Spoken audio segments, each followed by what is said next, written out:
আসসালামু আলাইকুম। সবাই কেমন আছেন? আশা করি সবাই ভালো আছেন। তো আজকে আমি গিয়েছিলাম মুজাহিদ ভাইয়ের সাথে ব্রাহ্মণবাড়িয়ার দত্তখোলা গ্রামে। তো মুজাহিদ ভাই অনেকদিন যাবৎ দত্তখোলা গ্রামে জমি কেনার জন্য বিভিন্ন জায়গায় ঘুরে ঘুরে জমি দেখছে। তো আজকে আমি তার সাথে চলে যাচ্ছি দত্তখোলা গ্রামে।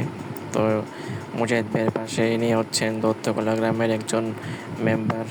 উনি মূলত আমাদেরকে যা জমি দেখাতে নিয়ে যাচ্ছে।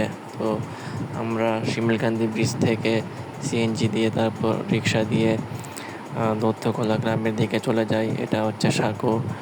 এই কাঠের সাঁকো পার হয়ে আমরা এখন দত্তখোলা গ্রামের বন্ধের দিকে যাচ্ছি।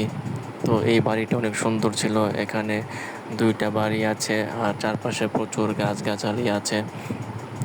তো আমরা এই বাড়ির উপর দিয়ে হেঁটে হেঁটে আমরা চলে এসেছি দত্তখোলা গ্রামের রাস্তায়।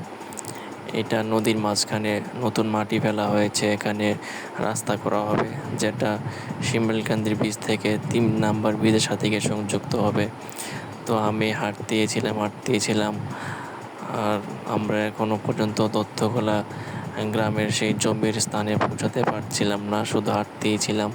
তো তারপর আমরা হাঁটতে হাঁটতে চলে গেলাম মেম্বারের মেয়ের বাড়ির পাশে। এখানে আমি দাঁড়িয়েছি আর মুজাহিদ ভাই রাস্তার ওই পাশে গিয়েছিল জমি দেখার জন্য।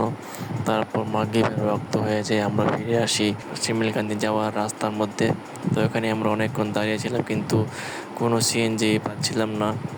হয়তো তারা মনে করছিল যে আমরা ডাকাতের দল কিনা।